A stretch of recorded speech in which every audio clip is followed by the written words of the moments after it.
Hello, everyone. Welcome to the fourth episode of the Condito podcast. My name is Metin Raksafat, and I will be filling in today for Stephanie Gordon.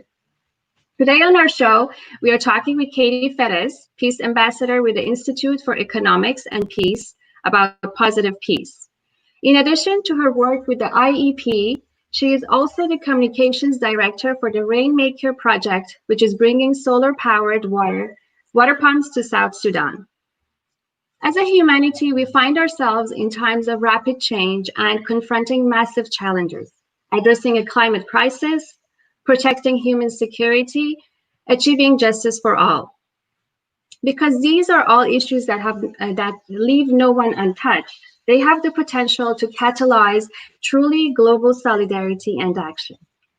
Peace is both a key goal in itself and prerequisite for the kind of cooperation we need to actualize this potential. The Institute for Economics and Peace, the IEP, measures peace and quantifies its economic value.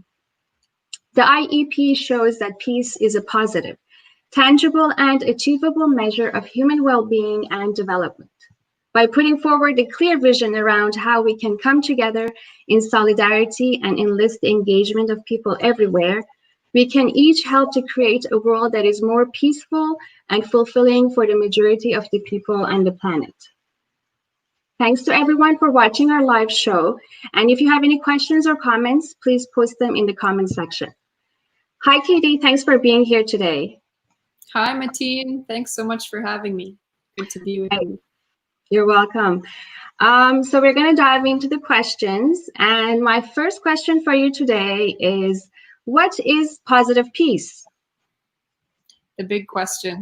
So positive peace is an attempt to break peace down in order to understand it better.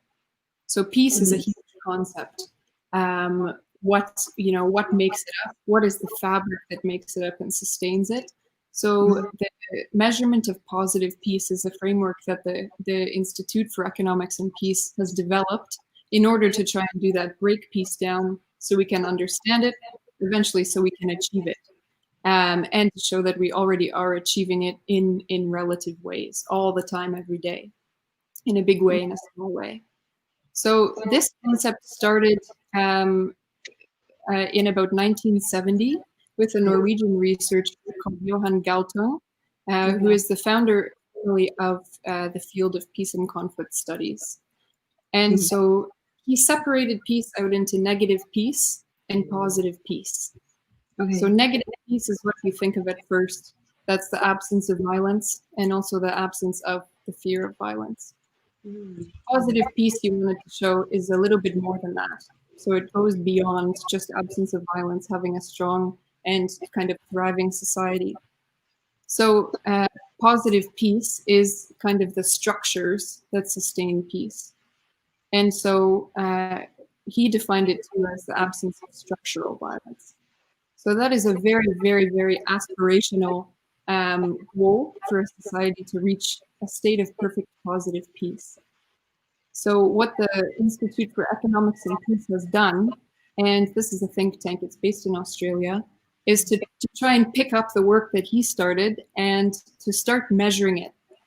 So the Institute for Economics and Peace takes these two measures as well, negative peace, absence of violence or the fear of violence, and positive peace, and defines positive peace in this case as the structures, attitudes, and institutions that build and sustain peace in a society.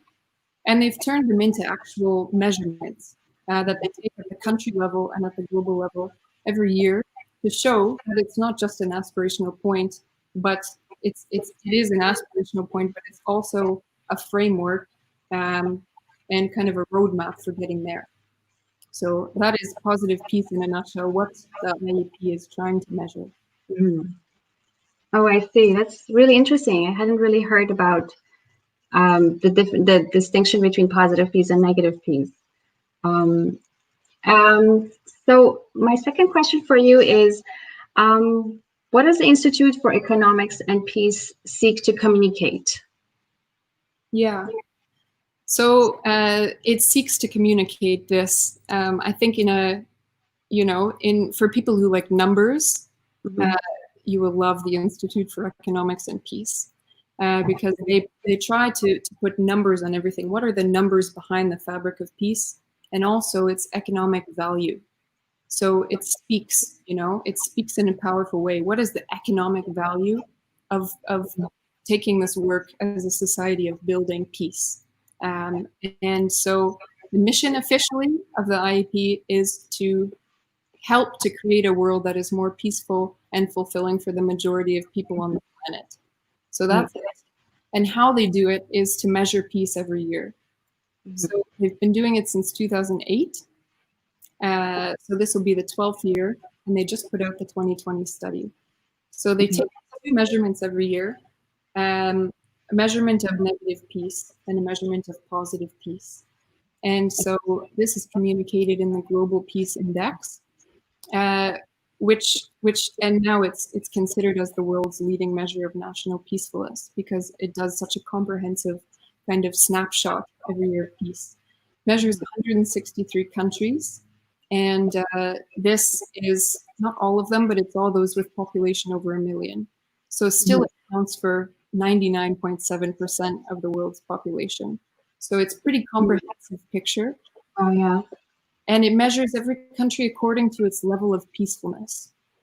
And so it's developed a set of indicators. There's 23 of them. So I won't go through all of them here, so we'll be here for a while. But they're in 3 domains. So one domain is ongoing conflict.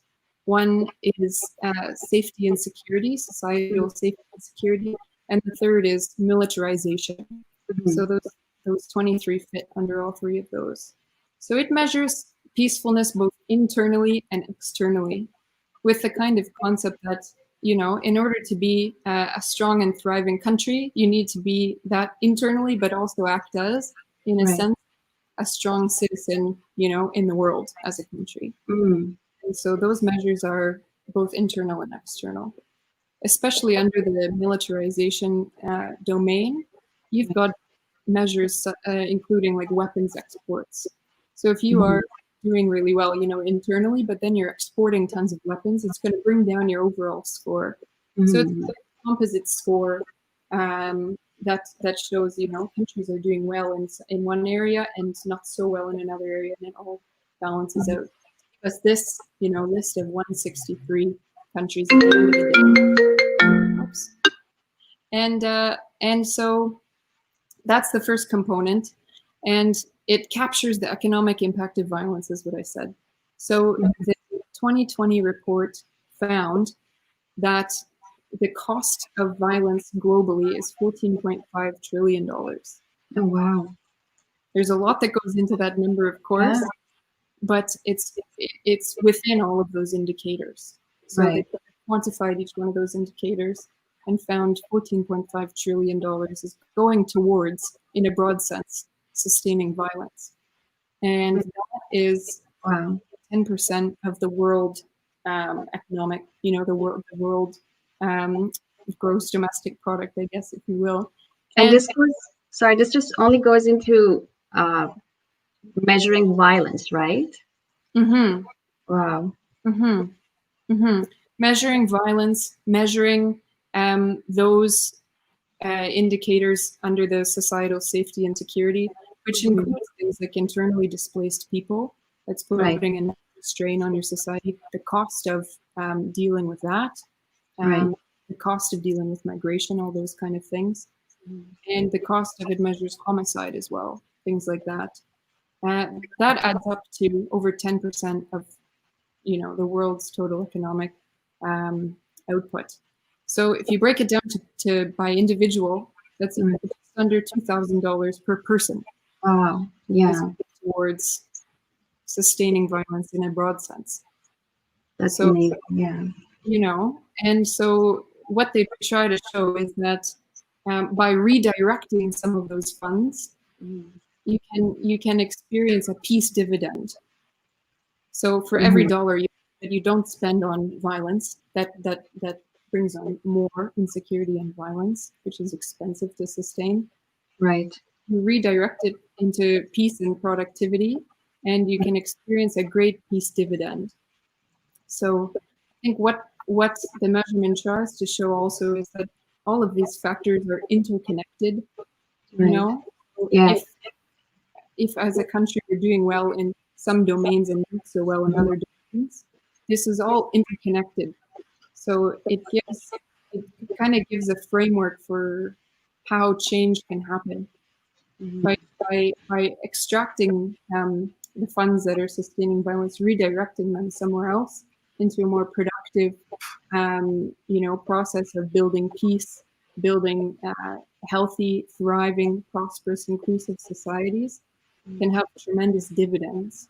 Yeah, and that's the first measurement, and then the positive peace measurement is kind of like a layer beyond that. Right. And it's trying to capture and measure, what are societies that rank high on this list doing right? Mm-hmm. What are they doing right? And so from that, over the course of the IEP's life, its 12-year life, it's been able to come up with 8 pillars of positive peace. And now it's started to measure these every year too. Would you like me to go into detail about what they are? Maybe I can. Yes, actually, I'm really interested to know. I guess our viewers also would be interested to know how exactly you can measure these. How do you quantify it, or what are the logistics of it? Mm-hmm. Mm-hmm. Yeah, there's a lot of logistical work that goes on behind the scenes. Yeah, of course, it's each domain measures data, a lot of open source data sets, and then Right. the numbers that you come up with after all to measure country level peacefulness, as well as the economic impact, are like composite measures of those. Right. So it's a lot of taking the data that's available, and this has to be factored into because data is available in different quantities and qualities in different countries. And so this has to be factored into the kind of like accuracy of the number that you pull out from it. So that's what goes into the Global Peace Index. It's just taking all kinds of data sets, crunching them all, and then reflecting them within those 23 indicators. And then, yeah, so lots of logistics and kind of like heavy number crunching that goes on. Right. And then the positive peace framework or pillars, so the 8 pillars of positive peace, is a layer it's kind of like the qualitative layer to it. So it's looking at all of these numbers that you end up with, this big data set, and then go, what are the themes that emerge from this? They've been able to find 8. So countries that are scoring high in peacefulness have these 8 pillars that they do well on.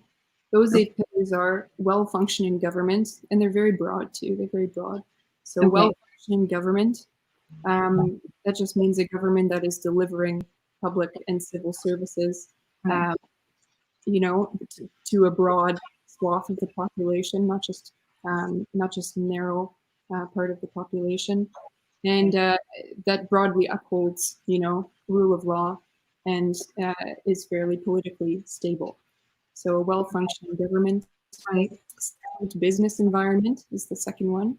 Sound business environment. Sound business environment. Right. Acceptance of the rights of others. Okay. So that is about human rights and freedoms. Right. It includes both formal documents and so on for guaranteeing human rights, but it also includes norms that are held by, a majority of the population, and the way people treat each other every day. So that's 3.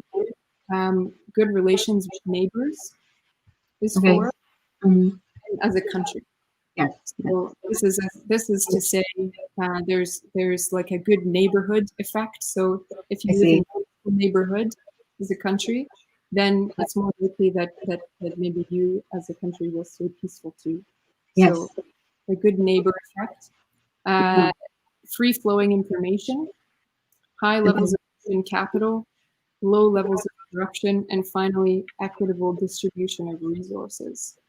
I see. So those Okay. are 8. And So the way, and that's the snapshot.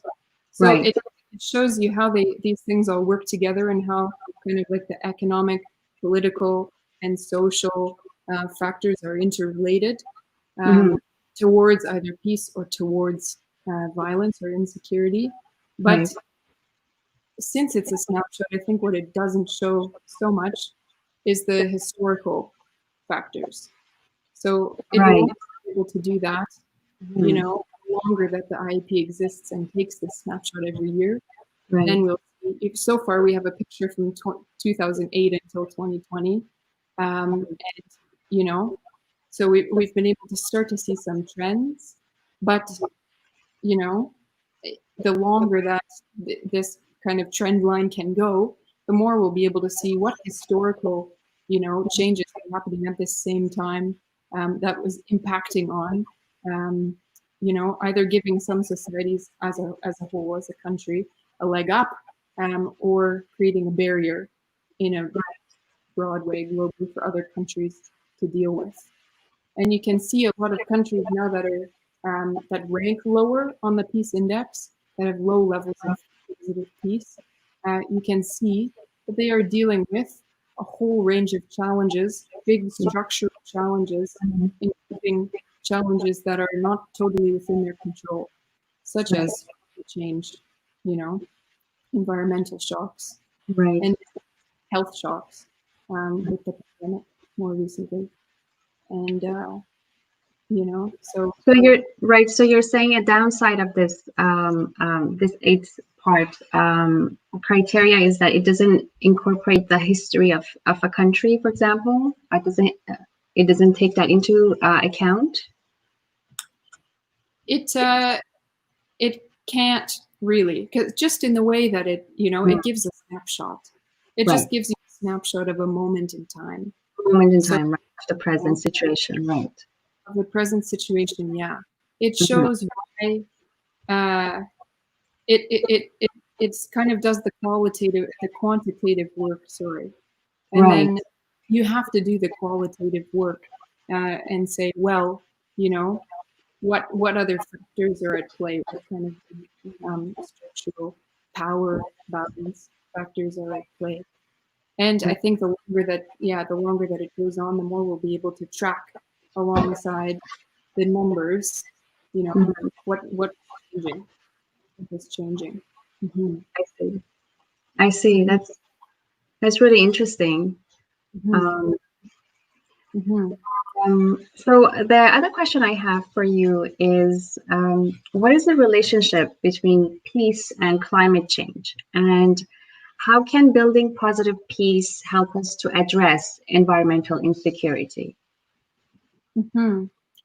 So the climate change, I think the way I called it just a minute ago, is one of those big Right. structural forces that you can say acts as a threat multiplier. Sometimes that's how it's talked about in the context of peace and security, is as a threat multiplier. So Right. climate change itself is not causing conflict, but it's acting as a threat multiplier Right. that's increasing the stresses societies are facing, that Right. all can that kind of combine to contribute to conflict. I see. So Yeah. so what you can see is that climate change is having such a big effect on food security. Mm. Climate change is contributing to droughts and flooding, irregular rainfall pattern, and for huge portion of the population that depends on farming, especially subsistence farming, Right. that kind of can't rely on regular rainfall anymore. Okay. Um, it kicks into the process a whole kind of like need to migrate. So and there's a forced migration, and that can kind of as a combine together to increase the stress on a society overall. Mm. I think the Institute for Economics and Peace has started to try and track also ecological threats. They just come up with a new research project, which is called the Ecological Threat Register. Okay. So it's looking at where in the world, in which geographies, are we going to be experiencing certain ecological threats and natural disasters in a higher degree. So that's including the tracking water scarcity, the tracking natural disasters, and where is that going to happen? And then if you overlay countries on it, they're trying to compare that with now their positive peace index. And what they're trying to show is which areas are in high, in areas of high ecological threats, and also have low levels of positive peace. Because one of the main kind of results of having a low level of positive peace is kind of like a lack of resilience or low levels of preparedness to respond. And you see some of the countries that are lower down there, South Sudan, for example, which is where we're working through Rainmaker, which I'll be happy to tell you more about. Yes, so South Sudan is about, I think, third from the least peaceful country on Earth. So it's 160 or 161st, I think. Oh, wow. And it's also it's also considered as one of the most vulnerable countries to climate change. Right. Oh, okay. Which is because of physical shocks, so just purely water scarcity. But it's also because the country has a low capacity to respond. And also because, most people are farmers. So most people were pastoralists. So most people are depending on what we would call like a very climate sensitive sector. Right. So this combination it makes people very vulnerable to climate change, which is going to continue and the challenges are only going to get compounded. So we have to start looking at how can we not just manage the impacts, but how can we kind of like move our mindset to beyond this kind of situation. And I think positive peace provides a bit of a framework for doing that. Like I said at the beginning, just in the aspirational way, like it kind of opens up your mind to point you towards where you want to go in the positive direction. So not just managing the impacts, managing negative impacts of something, but we're trying to look beyond it, and go where we want to go. Like as if you're driving a car, you want to keep your eyes on the road rather than look off and then you're going to veer that way. So positive peace gives you the aspirational end goal and then also a bit of a roadmap for getting to it. And this includes these big structural challenges that are just compounding, like climate change. COVID-19, I would also say, is definitely in that category. And just finally, I think they try to show what is also quantify and kind of break down what are the benefits of having high levels of positive peace. And one of those is better environmental outcomes. So countries that are strong in all of those pillars, like you've got a well-functioning government, sound business environment, high human capital, and these things are all working together. They perform better on environmental indicators. Have higher levels of resilience to shocks. Higher levels of human well-being and better performance on the development goals in general. So people have kind of like a little bit of wiggle room about, beyond just managing like a crisis, being in a crisis mode, and thinking beyond it to try and find some long-term pathways out of those situations. I see. Yeah. Well, this is a really amazing work that the institute is doing. It really seems like very difficult, but really valuable work. My other question is, what are some concrete examples of positive peace at work that you can give us? So I will use Rainmaker as an example in this case, because, like you said, there's so, the numbers are huge. There's so much that goes into it. You're looking at the global scale, but just in the way they try to show how, all those factors are interconnected. Try to show how the levels, kind of levels of organization, of human organization, are interconnected. So, from the individual level to the community level to the societal level to the global level. So if we have, 100% of human beings behaving in a positive peace capacity, so all 7+ billion of us are just shining positive peace from within, that's going to have such positive impacts on our surrounding communities, on our families, and it kind of trickles. It's the opposite of the trickle down effect, trickle up effect. So the strong community in our surroundings, and then it kind of goes out from there. So when you look at how does this become a roadmap? How can positive become a roadmap for action? You can, as an individual, like me, just as an individual member of society, you can just look at what's around you. And so some of the powerful examples of positive peace and just building, laying down the infrastructure and foundations for building peace and finding long-term solutions are at the grassroots level or at the local level. And you can see kind of how it builds. Like you can see powerful social movements now, which are built on individuals taking responsibility in their own lives and then trying to work together and trying to work together and accomplish something and make big structural changes.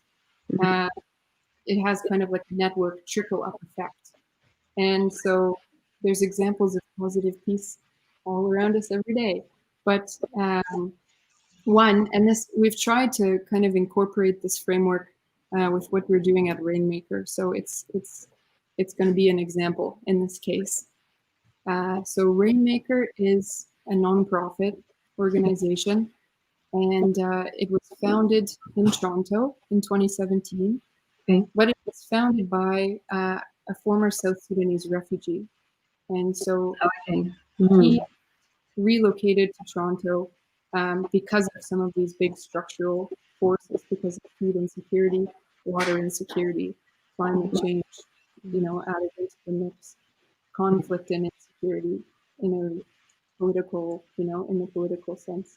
And so he had eventually come to Toronto, but I think when he arrived in Toronto and saw all of these kind of resources around, thought, what can we do, what can we do to start to create a bridge and bring some of those resources back home. And so we've started in his home community, and I guess the process of designing a solution started when he was able to go back there. Just kind of sit down with people and go, what is tying all of these challenges together? What's tying together the challenges of food insecurity, health challenges, intercommunal conflicts that are common in the area where we're working? And at the root of it was water, access to water, just simply access to water. So lack of access to water, which is over half the country is facing, stops people from growing food, stops people from, having a secure livelihood, stops people from being healthy and maintaining their health, and then forces people to migrate. And besides, a lot of the intercommunal conflicts are over natural resources, so over scarce water and over scarce resources for safe pastoralist communities. So a whole lot of intercommunal conflicts going on that way. So the solution that we've designed, which is between the community and Rainmaker, and various getting everybody together and going, what are we going to do, is a solar powered water system that provides drinking water and also supplies a farm with water. And so we've just installed the first system, and so now it's functioning for 3,000 people, providing 3,000 people with clean, safe drinking water, which was just the basic, just the basic, meeting the basic need. And so it's been a step-by-step kind of a thing that now the basic need is in place, and not just provided on a one-time basis, but actually created through creating an infrastructure now that the community is going to be able to build on. And it's the concept. That was kind of what came out of going through this whole process of designing a solution. We need an infrastructure that we can build on. Infrastructure that the community is going to be able to own and manage and build on. So at the core, it was water infrastructure. And it relates to positive peace. I guess it's trying to take sources of insecurity, find the root that ties them all together, and turn it into a source of security for the people who are using it. And so now that we've got the water, we're turning onto the farming piece. We're getting onto the farming piece. Right. And so it's supplying a farm with water year round. So it kind of smooths out the extreme rainfall and uncertainty of rain that people would have to rely on otherwise. And gets local food production going again. And local food production is important, I think, especially now, because of COVID. So COVID-19 has shut down the country, has shut down South Sudan, and it's it's food security even more challenging than it usually is. And you've got 7.5 million people that are needing humanitarian assistance now. And that's higher than usual, but it's been a chronic thing, and the people who are involved with Rainmaker in the South Sudan side are very much looking for like a long-term pathway to build security for themselves, so that they can achieve, a positive peace within, and then start to be able to contribute that to their community and to the region. So this is just like a micro example so far of what's possible. But then hopefully it can act as kind of like a tangible example of just having a positive mindset and going, because that's what it took, I think, was just like the imagination that things can be different. And that's thanks in huge part to our founder, to James, for that, and for kind of telling people, like, here's what the numbers say, here's what the peace index says. That gives you a good picture of the challenges and the extent of the challenges. It really does. But it's not like a determining factor. It's not like that's how it needs to be at the end of the day. So a lot of it reflects big structural challenges people are facing. But, with a little bit of encouragement and just imagination, then, you can kind of look beyond it and go, what do we want to achieve? How can we start to build positive peace? So trying to take sources of insecurity and turn them into source of security. So it's a water infrastructure that is a clean water infrastructure. So it's using solar energy rather than the alternative, which is for people who can afford, would be a diesel powered generator, causing further kind of environmental degradation and then further source of insecurity. So we're really trying to, trying to make this a whole integrated holistic system that can have that can, first of all, not cause damage and further negative impacts, but can also, start to build in other directions. Right. And so there we are, just at the beginning. It's been a long journey up till now. Yeah, I can imagine. But it's been a really good, it's been a really good exercise for everybody involved. Mm-hmm. And I think the momentum is just building from here. Right. So that is Rainmaker, and we are trying to, I think, also, like, removing the barriers is the word that you use. Removing the barriers for people to be able to not only adapt to climate change. In this case, we're talking about climate change, and Right. so, but to be able to become like stewards. Mm-hmm. Stewards of the land they're on, Right. start to restore degraded land, just with some tools, some basic infrastructure and tools, and and become, in a way, the people that will lead us out of the climate change challenge, because they're the people who are on the front lines of climate change and have caused it really the most, that are dealing with the impacts in such a serious way now. Right.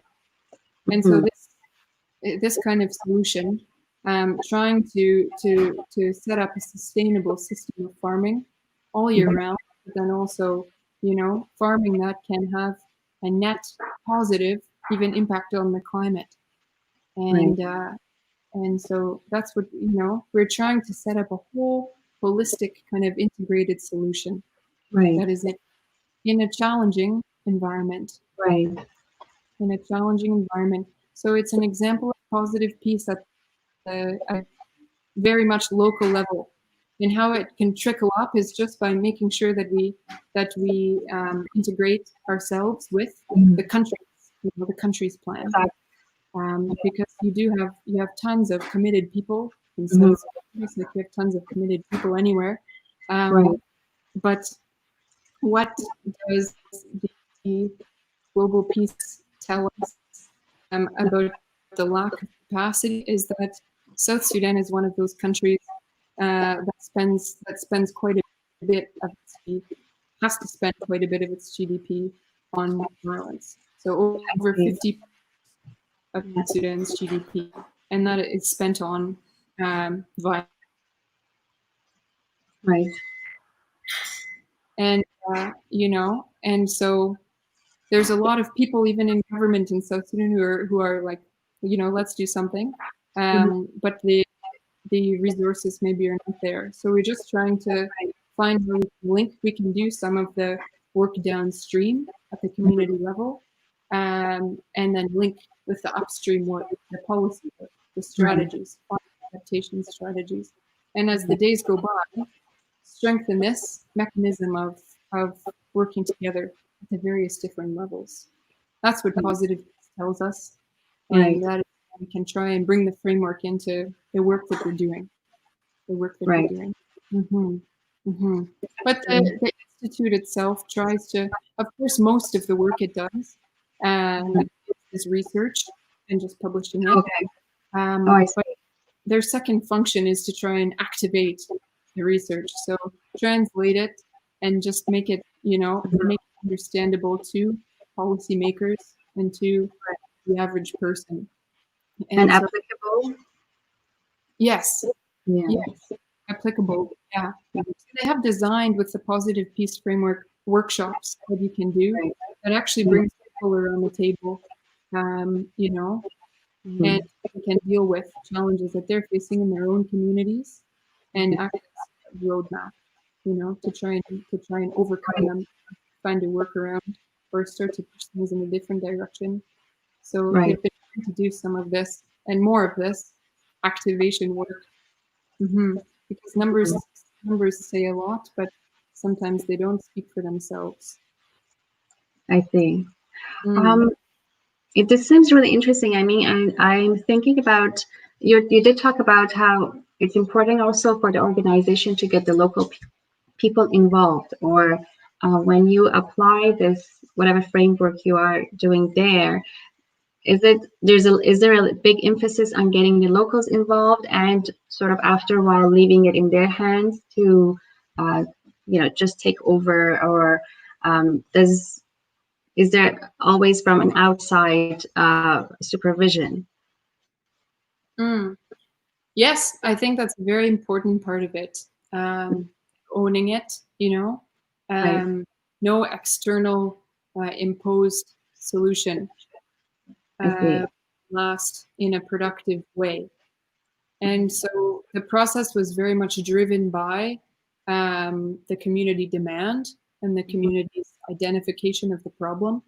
Right. I think that is a big part of it. Like, how do you try and guide things in a productive direction by identifying what is the problem?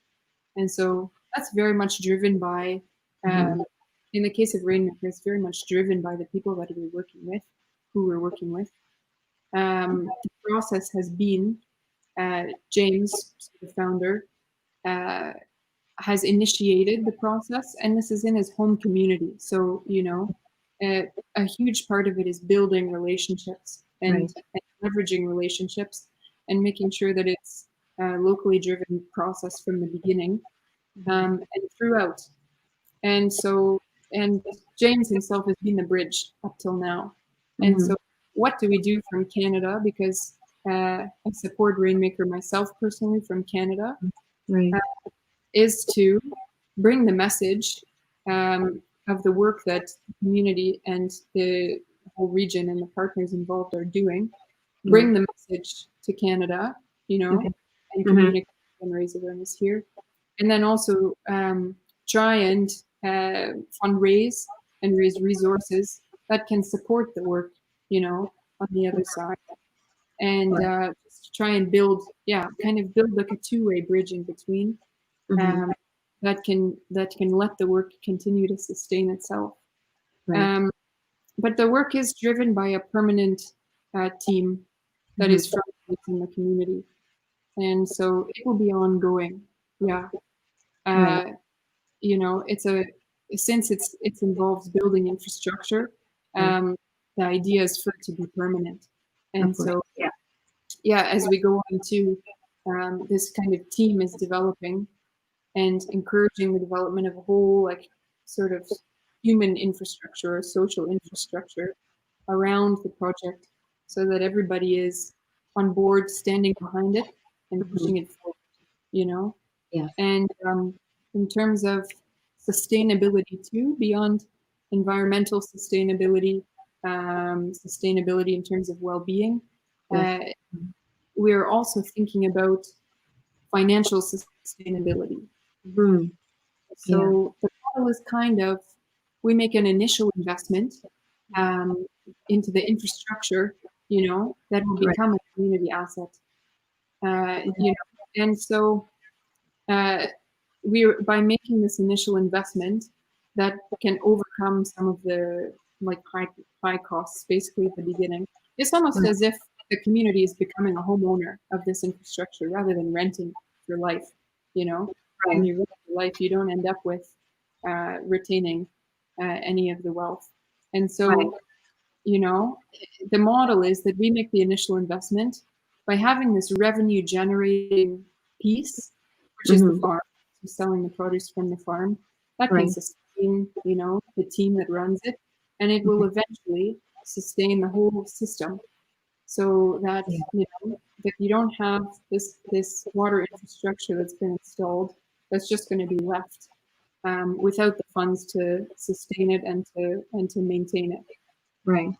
The revenue generating piece is a unique component. Right. Yes. Is a unique component that can also contribute to the financial sustainability of the system. Yeah. So it should sustain itself eventually. Of course, yeah. That's a big foundation. There, more components can be added on or can be brought in. Right. Yeah, I think that's really important part of the sustainability of it.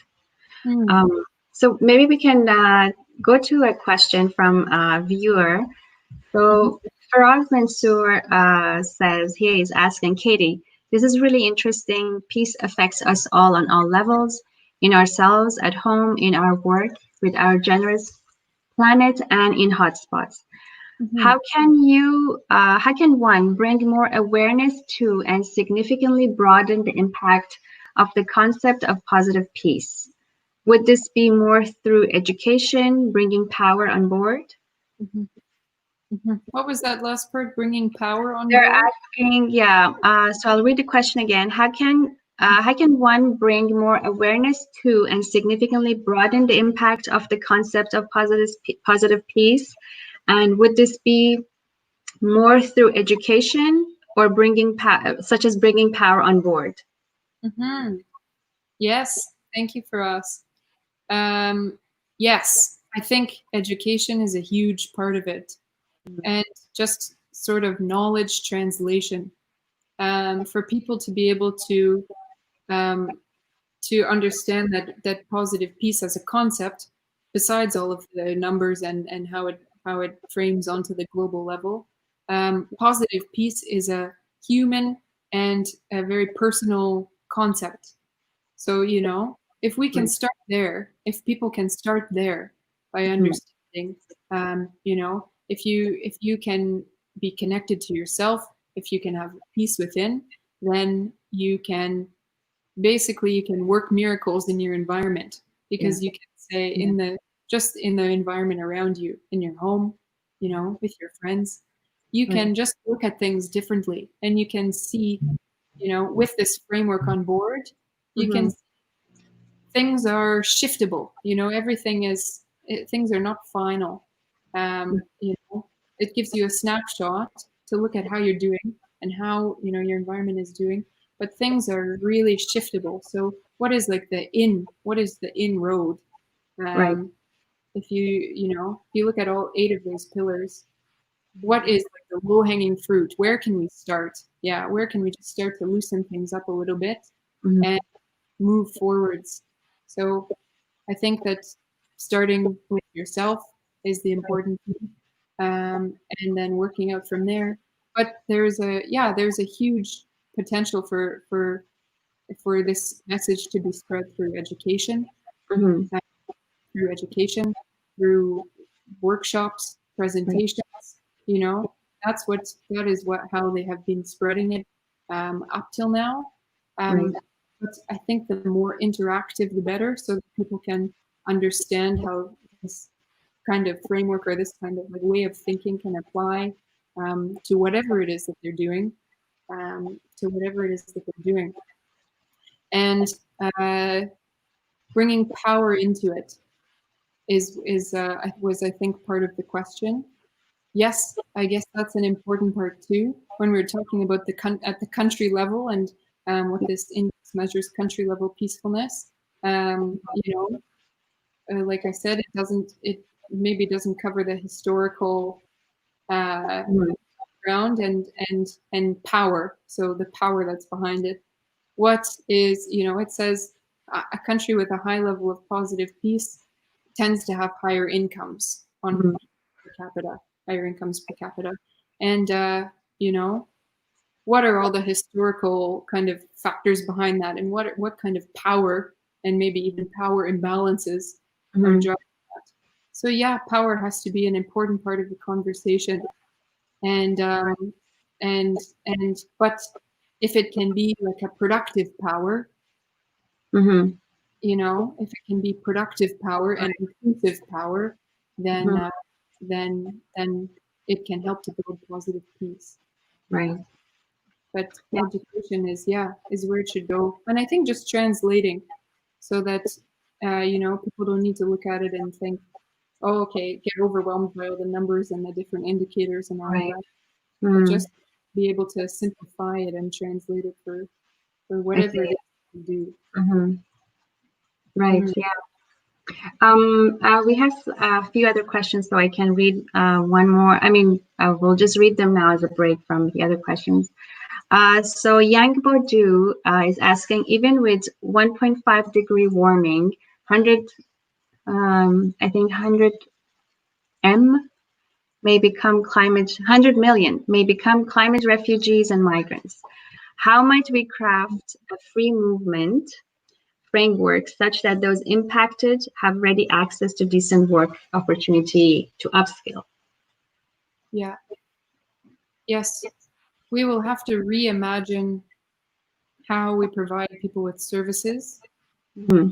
We'll have to reimagine how people can live and thrive while they're on the go, in motion, not just, in a sedentary way. Um, we will have to reimagine the concept of citizenship, I think. Yeah. How people who are refugees either within their own countries or refugees in another country, which is going to increase. I Yeah. think the person said 100 million people will be refugees, climate refugees. Yeah. Yeah. And and how is this population of people going to be able to not only survive but also consider themselves as a dignified human being, somebody who's a carrier of positive peace, somebody who's able to contribute, in their society? How are people going to be able to do that when they're on the move? Yeah. And it will just take a reimagining of I guess what the concept of home and citizenship is. Uh, you know, and and there are some solutions that are trying to help people to adapt. We work with a group, Rainmaker works in a net with another group that's working in Nigeria now, which is working to find ways for internally displaced people who are displaced because of environmental reasons, land degradation, also insecurity, even conflict and insecurity in a way has some ecological like underpinnings or drivers. So those are all related things. But anyway, they're trying to work with displaced people to let them grow food in kind of like an easy and stress-free way. So growing food on the move and just providing inputs and all of that. And so it's about we have to be adaptable. We will have to be adaptable. We will all have to be adaptable and and try and have a mindset of contributing to others. So when we pass that point of 1.5 degrees of warming and things start to heat up a little bit in many ways, we will have a choice of whether to be cooperative and collaborative and do what we can to support each other. And if we have enough resources or more than enough resources to share, just be thinking about I redirect these where they most need to go. And they most need to go to people on the move who don't have foundations around them. And and so I think positive peace is going to be important for that, having a mindset of just the collective and how can we contribute, and because that will be a choice, either to contribute and cooperate, or to kind of like step into the fight or flight mode of protecting myself and doing what I have to do for myself. So being adaptable, like of course Rainmaker's solution is very much depending on being in one place for now, but we have to build on it to find ways that we can support people on the move. And you have people on the move in South Sudan very much, but you also have people on the move like in a purposeful way. So pastoralists who move seasonally. How can we meet people where they are in order to make sure that they are provided with the resources that they need? And a lot has to do with just communication and understanding, building communication and understanding, which doesn't need the same physical infrastructure and being in the same place.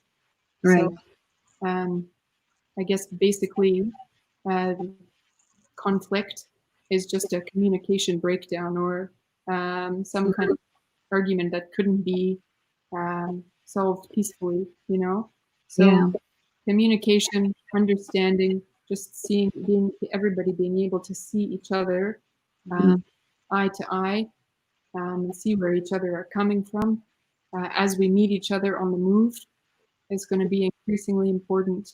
Yeah, but I think any solution that can kind of, that can turn insecurity into security, and that can be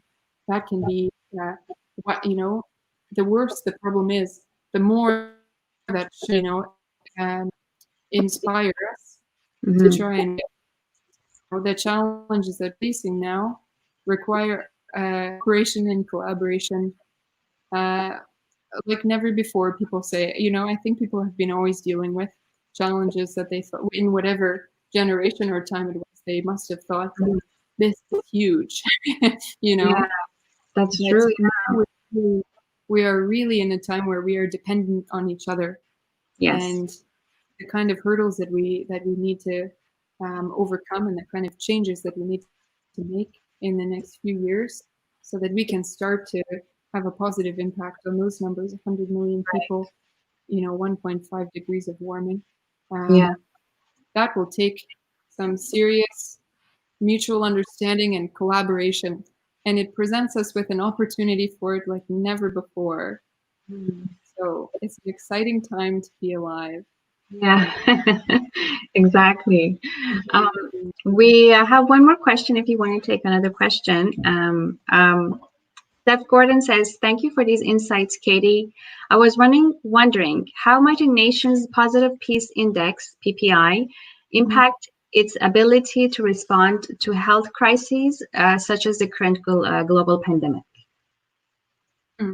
Yeah, so that is in general, it has an impact, yes. Yeah.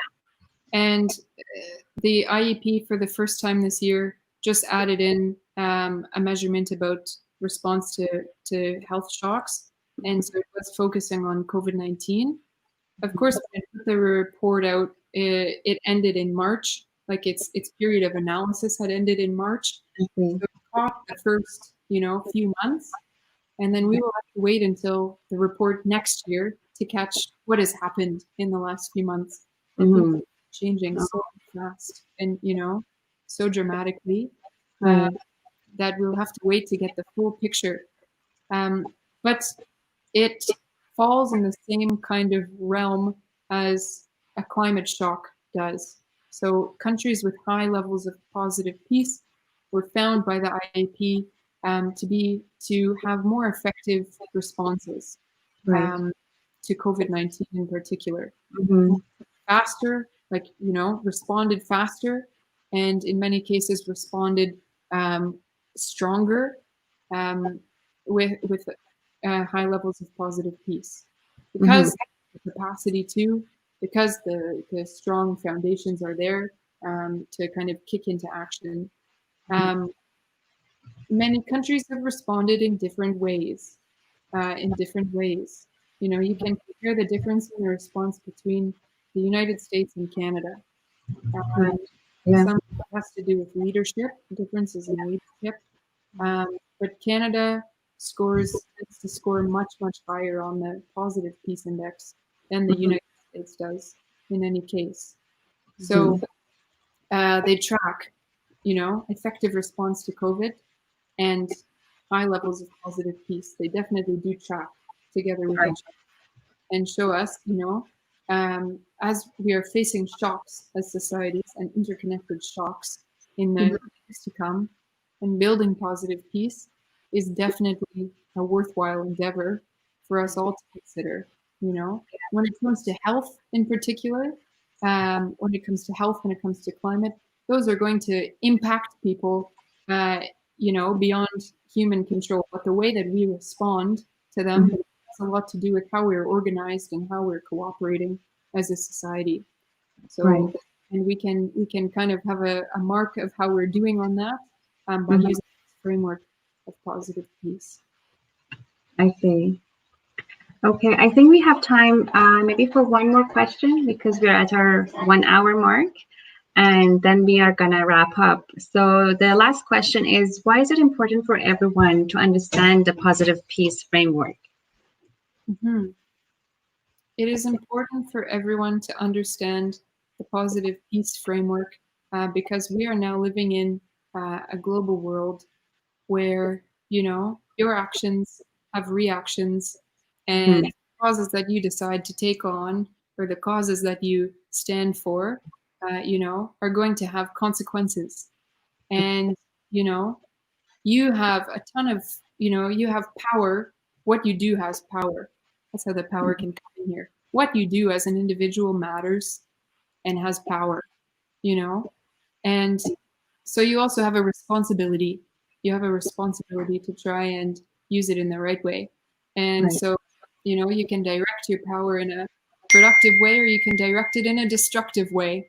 Right. Uh, and and the more that you can kind of break down what goes into both of those directions, Hmm. um, the more effectively you can direct your energy and direct your power. And positive peace lets you do that. Positive Right. peace is a good start, It is not the be all and end all, but it can put us on the right track. Hmm. I think that I think everybody can be able to take this framework on board. Right. Mm. Well, thank you so much, Katie, for being here on our show. And yeah, I mean, I would have loved to ask more questions, but we are on our 1 hour. We fill our 1 hour time frame for now. And thanks for being here. And thank you for all the valuable work that you're doing. Thank you so much, Mateen. Thanks for having me. Great Thank speaking with you. you. Same Take care. here. Thanks so much. Bye bye. Okay, bye bye.